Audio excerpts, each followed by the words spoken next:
to IGL Weekly, brought to you exclusively by the Connecticut School of Broadcasting. Give them a call at 1-800-TV-RADIO or log on to gocsb.com. We're tomorrow's broadcasters today. I'm Shawn Brown alongside Erik. Good to see you. Good to see you too. Hey, week number 4 in the IGL is in the books. A lot of exciting action in week 4. Yeah, and of course coming up on the show, the big question is, can the New Jersey Bulldogs stay undefeated and go 4-0? That's a good question. We'll cover it coming up in a little bit. Also, we'll have an update on the Philly Soul. Of course, they're the big brother of the IGL. They power the entire IGL. Talk about that. And a dramatic finish between the Lions and the Bucks. We will break down that game for you. And then, of course, we'll do the showcase game of the week, and that's where we begin today's program. Yes, yeah. It was a great game. It's a rematch of the championship game last year. It's the Steelers and the Hornets. It was a little disappointing. The Hornets didn't play as good as I thought they would. The Steelers stepped up their game yesterday. Yeah, they really did. It was all Steelers. 46-26. The Steelers defeat the defending champs. As Erik said, that was a rematch of the 2012 championship finals game in the IGL last week. What happened to the Hornets in this game? Quarterback Abdullah returned to play quarterback for the Hornets. It wasn't enough, Erik. No, Abdullah returned this week, but he had no time. He was running for his life the whole game. I mean, the Steelers' defensive line was getting through that offensive line like nothing. And I say the whole game. It was the whole game. Were they waving the terrible towels? Oh, man, yeah. You thought they would be, and a couple times people lost their shoes, and we thought they were flags on the field, but they would pick it up, and it's like, oh, it's a guy's yellow sneaker. But, yeah, their fans were out there rooting them on, and there probably was some terrible towels out there. Looks like there was a couple defensive linemen for the Steelers that were really getting some good pass rush on Abdullah. Yeah. T.O. and Chernobyl. I think they both recorded 2 sacks. 2 sacks apiece. Yeah.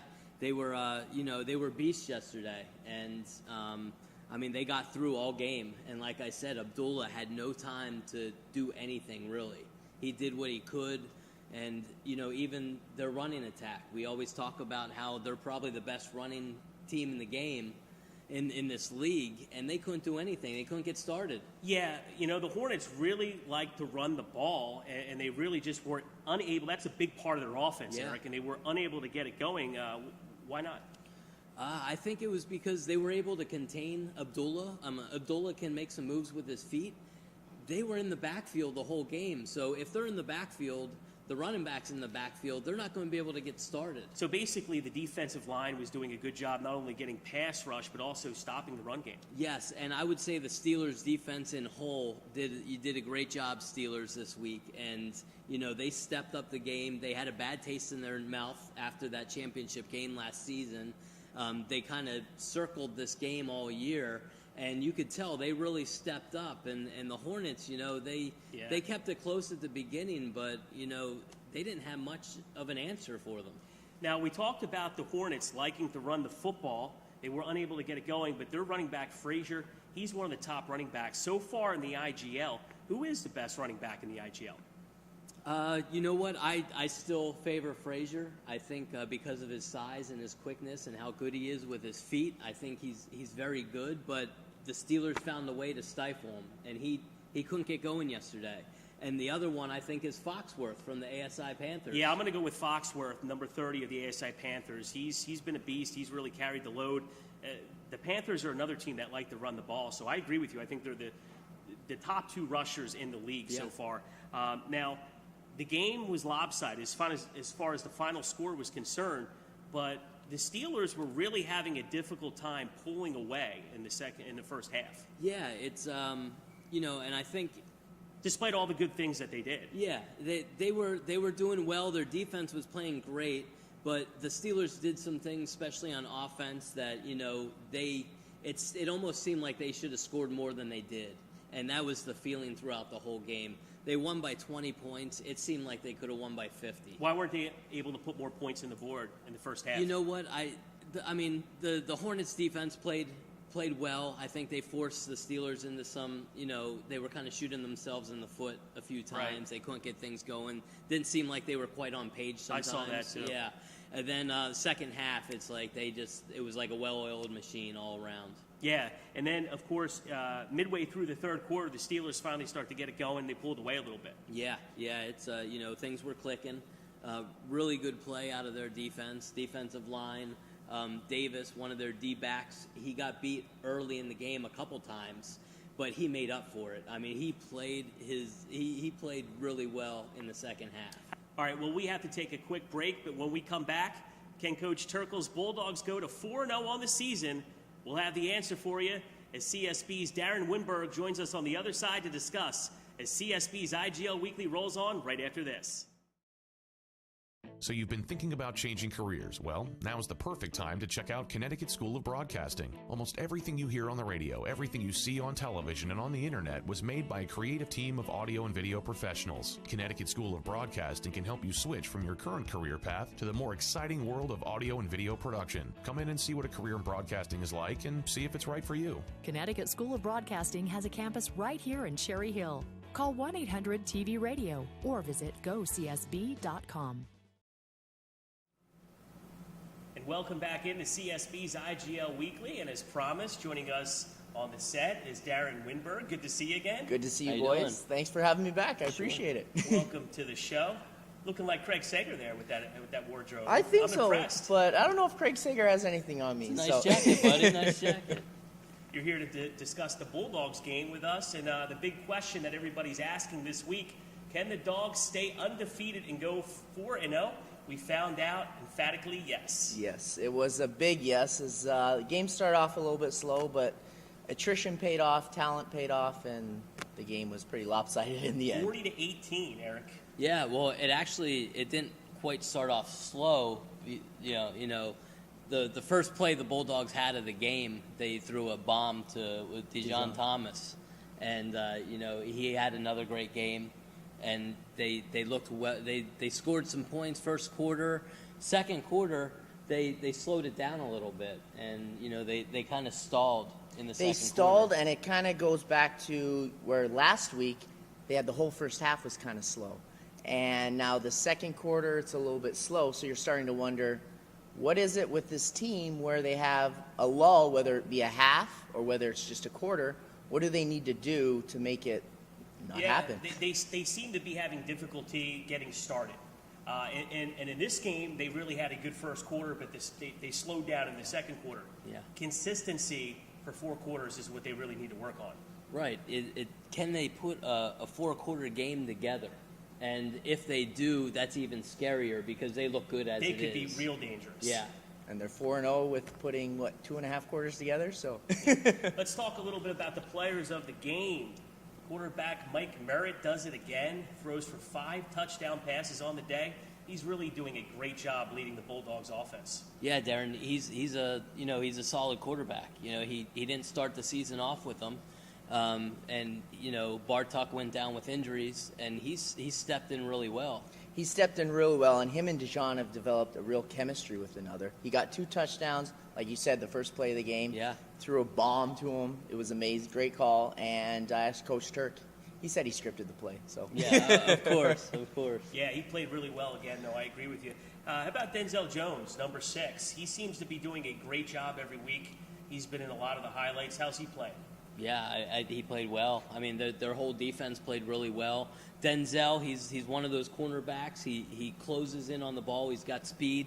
He's got good hands, and he stepped up yesterday. he did great. He had 2 picks. And that return. One for a touchdown, and he almost had a third pick. So he's eyeing the ball. I talked to him at the end of the game, and he said a lot of it's instinct. Yeah. And most of it is he's seeing the quarterback's eyes, and he's talented. Do you think he's a ball-hawking corner? Yes, very similar to a Darrelle Revis. Obviously not in the same level, but very ball-hawking corner. Ed Reed, they see the ball. They got those instincts that you can't teach. No. And he returned a kickoff yesterday. The kickoff was bobbled. 2 players were going for the ball. And I don't know if the special teams thought the play was dead, but he picked up the ball and used his legs and just flew down the field. Yeah, speaking of special teams, number 46, Yeah. Tamar Roll, his play was very special in this game. We talked to him after the game. Yeah, Dangles Roll. I mean, he had a great game. He was my player of the game. He had a complete game. He made plays on special teams, offense, and defense. Proud of him. He just came out and looked really well this week. Now we talked about the defense. The defense has really been good for the Bulldogs this year. But let's go back to the offense for a little bit. We talked about DeJon Thomas.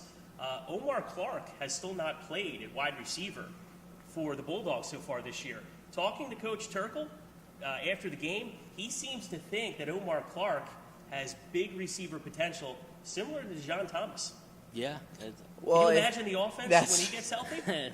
They'll be hard putting to up imagine. 50 points. They'll be putting up 70 with two great wide receivers. Yeah, so. tall. Omar's another tall wide receiver. We got to see him in practice in the preseason. Unfortunately, he got hurt before the first game. But, he's another one of those receivers that it gives Merritt or Bartok that height. And then they have Molitoris. I got to get that name right. But Andrew Molitoris, he had another great game. He had a touchdown. That height will definitely help him in the red zone. Just lob it up there because there's not a lot of room to run down there. Yeah, that's what Coach was saying. Just throw it up, and DeJon will go get it. Like an alley-oop? Yeah. And then you have Molitoris, who's a smaller receiver, and he's quick. Speed. Right. And he makes you tired just looking at him because he's in motion literally every play of the game. And eventually they brought Marlowe in, Right. Marlowe Moore to take over his role because he was exhausted. But Molitoris scored a great touchdown at the back of the end zone at some point, and he had a good game too. Yeah, so when Omar comes back, they're going to have another weapon. And Yeah. it'll just be that more dangerous. Very balanced. Now, could there be a quarterback controversy? I asked Coach Turk before the game if Jeremy Bartuk was healthy, who would be the starting quarterback? And his answer was pretty simple. He said he couldn't answer a question based on a scenario that did not happen. Spoken like a true coach. Yeah. But interesting. What do you think? I think there is going to be a quarterback controversy. If you go back to the old adage, can you lose your starting job due to injury? Well, the chemistry that they have with each other now, the offense is putting up 45, 50 points a game. It's starting to make you wonder, is he the guy? Yeah. Yeah, and in fairness to Jeremy Bartuk, he has battled through injuries, Yep. which has hurt his play, to be fair to Jeremy. But at the same point in time, I think his mobility is led to why he's gotten hurt. He's not a very mobile quarterback, whereas Mike Merritt can really make things happen on the move. Well, his mobility has helped. This is what I think is going to happen. I don't know if there's going to be that much of quarterback controversy. I think that once Bartuk is healthy, I think Coach Turk is going to kind of play them both. Go with the hot hand. Pick their spots. If he needs somebody's legs, he'll bring Merritt in. If he needs a pocket passer at that moment, he'll bring Bartuk in. But can you win a championship with that? Yeah, that's you kind a of good got to question. go We'll one. have to see. We'll have to see how I how hate to they say play it, with if that. Merritt continues to lead this team to victory, I think he's the quarterback. I would agree with you, and it's kind of one of those things. If he starts Bartuk, is going to be a little bit shorter. He's 0 for 2, couple interceptions. All right, let's bring him in. Short leash. Yep. Well, I agree. did talk to Bartuk a little bit after the game yesterday. Mm-hmm. He has a strained pectoral muscle. That's right. They have a week off next week, and he feels that he probably will be healthy, with this 2 week off, and he does expect to start. How was I his can tell demeanor? you Was he that. very?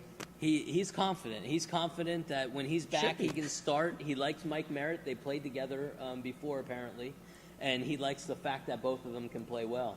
All right, so we'll see how it shakes out.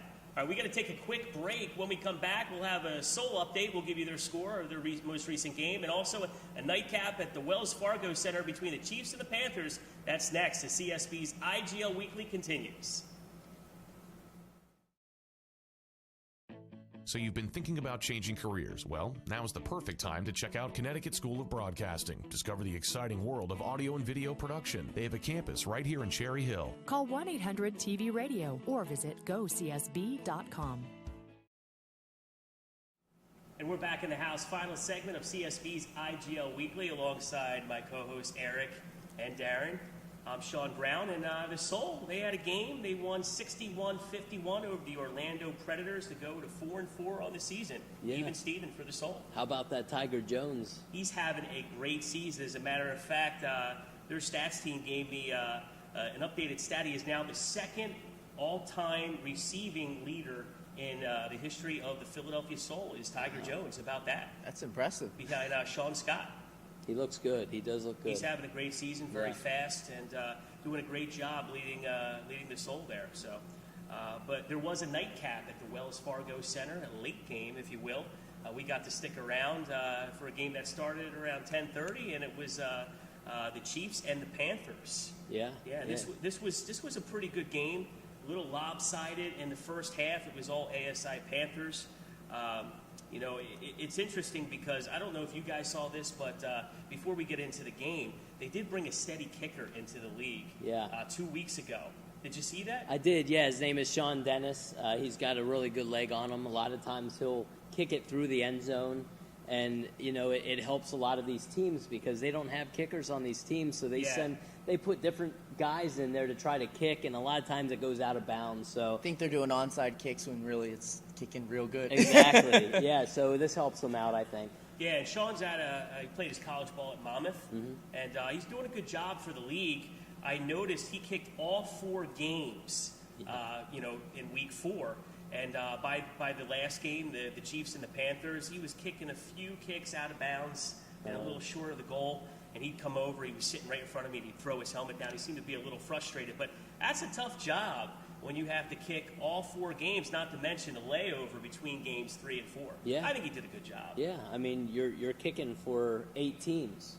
That's what it is. For the whole one day, you're kicking for 8 teams. So that's a lot of stretching of the leg. Yeah, that hamstring's pretty tight at the end of the day. So he was stretching in front of me. Yeah, I thought he was at the gym. He was doing his private little stretches there. But he does look impressive. I've seen him, and it's almost like he's kicking field goals from when he kicks off and stuff. I mean, he's got a leg on him. Now that they have not let him do yet. They have not let him kick any field goals. No. All right, so now to the game itself, the Chiefs and the Panthers. Final score, the Chiefs, they tried to make a comeback at the end. It was a little bit short, but like I said, the first half was all ASI Panthers, 14-0 in the first half. Brownlee is really doing a good job leading that team, and most importantly for the Panthers, a big bounce-back win. Yeah, it's they had that letdown against the Bulldogs. They were up big, 18-0 at halftime. Their defense let the Bulldogs come back in it, and the Bulldogs did, to their credit, they woke up also.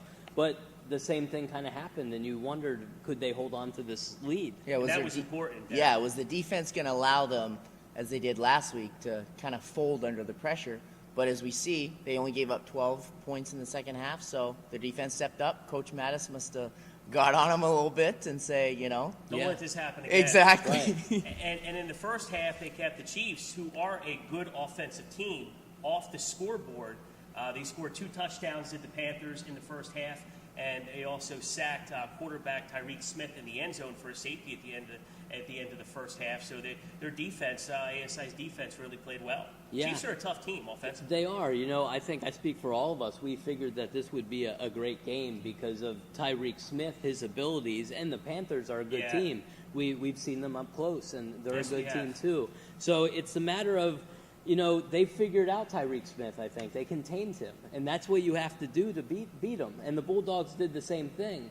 The other teams haven't done that yet. Well, in the first half, they tried the passing game, the Chiefs. It wasn't really working. So in the second half, I got the feeling that Tyreek Smith said, enough of this. I'm going to take matters into my own hands. He started getting outside the pocket and running a little bit, and he ran for 2 rushing scores that really brought the Chiefs back into the game. Well, it kind of helps when you have a dual threat. Because if they're lining up to throw the ball, defense are pinning their ears back, and they're just coming in. But when you have that dual threat, running, passing, it creates open space. As you saw, it helped out with with them coming back in the game. Yeah, you should hear the oohs and the ahs from the crowd when Smith runs. He just really makes people, he is a highlight reel. And he cut the score to 14-12, and we were starting to ask the question, could it be another comeback win for the Chiefs by Smith? Right. Well, especially with Smith, because he's one of the few players in the league that can just flip a switch and take over a game. To ASI's credit, they might have learned some lessons last week, but they held on to that lead. It was a 2-point lead, and they held on to it, and then they were able to separate, and they buckled down again, and they were able to play more of a complete game that way. Yeah, exactly. So it was 14-12 at that point, ASI. You sensed a comeback. But then they scored again. Yeah. Brownlee pretty bootleg, and had a great touchdown. And at that point, 20-12 was the score in favor of the ASI Panthers. But then still, Tyreek Smith and the Chiefs had an opportunity in the fourth quarter to come back. A touchdown and a 2-point conversion would have tied the game. But the pass rush, the defensive line of the Panthers stepped up, put some pressure late in the game on Smith, and it was an interception by Smith in the end zone. Yeah, to preserve it. Yeah, he made a couple mistakes yesterday, and a lot of turnovers. Both Yeah. quarterbacks made some turnovers. It was a little sloppy at times, but the Chiefs still had a chance to win it. They did. And then, like I said, ASI went back up by 8 points. Yeah. And then at that point, they tried to run out the clock late in the fourth quarter, and running back Foxworth actually took one to the house. He went the length of the field and took it all the way to the house for a rushing touchdown. Looks like the Chiefs kind of fell asleep. Maybe they thought that the game was over, and it was, but that touchdown was kind of the dagger, 26-12. Yeah. ASI goes to 3-1. All right, so we round out the Week 4 action with the Lions defeating the Bucks by the score of 30-24. In a game that we thought perhaps the Bucks had it wrapped up, but that wasn't the case, was it? No. End of the game, it's 24-18. Bootleg, wide open, drops the ball. Yeah. And McBride. Dropped the ball. Yeah, McBride. He had a short touchdown, and he just dropped the ball. It's I don't know what happened, but he was maybe celebrating before it happened. He was probably concentrating on running first. Yep. And but the question remains: the Bucks had the lead. Why they just not sit on the ball and run the ball and run out the clock? Why were they still passing the ball? Well, the Panthers' defense, their front four was getting at him. They were getting him on his ground, and so if you look at that, can't run the ball. Lions defense. Yeah, the Lions defense. But Eric, wouldn't you agree that when you have a lead late in the game, you're running a risk by throwing the ball? You know what it was, and I do agree with that, but it was at a point where the Lions were starting to answer, and they were always coming back. So maybe they felt like they needed to score more. I think they did. I think the Lions were playing well. Kabasa had a great game, 5 touchdown passes. Now a freak Kabasa play. or Kabasa? Kabasa, yeah, they gave us the wrong roster earlier in the season. Thanks for getting how to pronounce it correctly. Exactly, it's Kabasa. I was talking to his dad, nice guy, yesterday. But yeah, he had a good game, 5 touchdowns. Freak thing happened. You were killing him last week. Yeah, it was, he didn't play well. I mean, he didn't play. I call it as I see it. He didn't play well. This week I'm giving him props. Manny, you played well.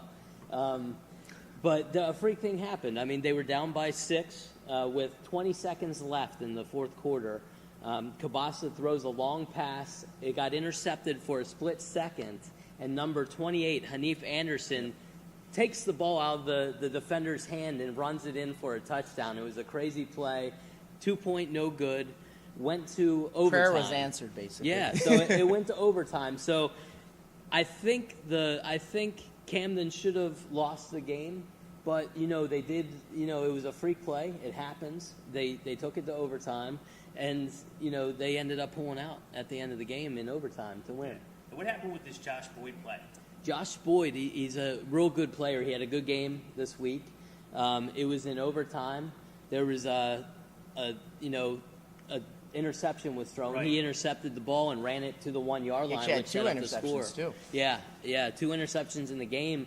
But in overtime, he takes this interception to the 1-yard line, which ultimately let the Lions end up scoring a touchdown to win. All right, well, speaking of Josh Boyd, I believe you had him, Darren, after the game. Yeah. Take a look.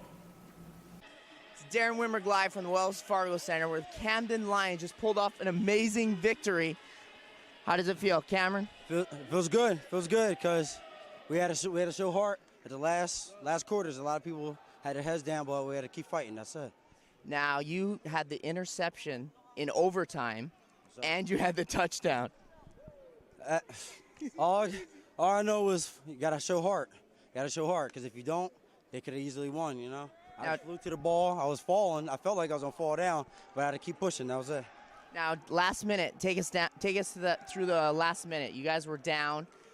Coach say anything to you guys, or was it all about heart, as you've described? It really was all about heart. The coaches say, make sure you stay in it. Don't fall. No trips like I almost did. And I still came through and got the pick. Now, a win like this, what does it do for you guys to propel you through the season? It's a good motivation boost because we were we're down and out and everything. We didn't know what was going on because we don't have our linemen. So, young skill guys playing linemen, all that. So it's a big momentum booster. I'm tired. Mr. Boyd, I appreciate it, my man. Congratulations. Thank you. It's Darren Wimberg with CSB. All right, so there you have it, Josh Boyd. So that wraps up the action for Week 4. I thought this would be a good opportunity for us to take a look at the standings. Here they are right now. Through 4 weeks of play, we look at our 2 divisions in the IGL, guys. The Champions Division is led by the Steelers at a 3-1 record. Yeah, it's the Steelers. They've been ever since that first game where they didn't look too well, they didn't look too good. They've been building every week, and they're one of the top contenders in this league. There's no doubt about that. I think they are the meat and potatoes of the Champions Division. Yep. I really believe that. But who can challenge them in that division? Can the Chiefs make a run? No, I don't see the Chiefs. From that division, I see the Hornets making a run. I know they got Really? blown out by them yesterday, but you know what? They didn't come to play, and I feel like they're still from the championship hangover. Maybe they're still celebrating. Who knows? Yeah. But I feel like you come along 5, 6, 7, 8. I think they're going to be in. It's going to be a 2-team race between those and two. then looking at the Gladiators division, we have the Bulldogs. They are 4-0 on the season. Yep. A little bit of a surprise, I think, to see the Buccaneers at 1-3 at the bottom. Yeah. I think they're a little bit better football team than that. I agree. I think they are. I think they're, with their size, and they've got some athletic talent on that team. I'm kind of surprised they're only 1-3. Luckily, the season is early. It's still an early season. But a team to not count out is the ASI Panthers. I think they're a really good football team. They are. And I think that the Dogs are going to have to see them again at some point. Yeah, and I think ASI is looking forward to that matchup. It was a tough way to lose the game last week. Yeah, I agree with you. All right, so a third of the season is in the books. 2/3 of the season still to go. Should be interesting. A lot of football action ahead of us. Yes, can't Exciting. wait. All right, well, we're just about out of time for this week's edition. Thank you for spending your Memorial Day weekend with us. For my co-host Erik Hauser, Darren, thanks for stopping in Thanks, again. guys. Thanks, bud. My name is Shawn Brown. That'll do it for this edition of the Connecticut School of Broadcasting presents IGL Weekly. As we leave you today, take a look at the top plays of the week. So long, everybody.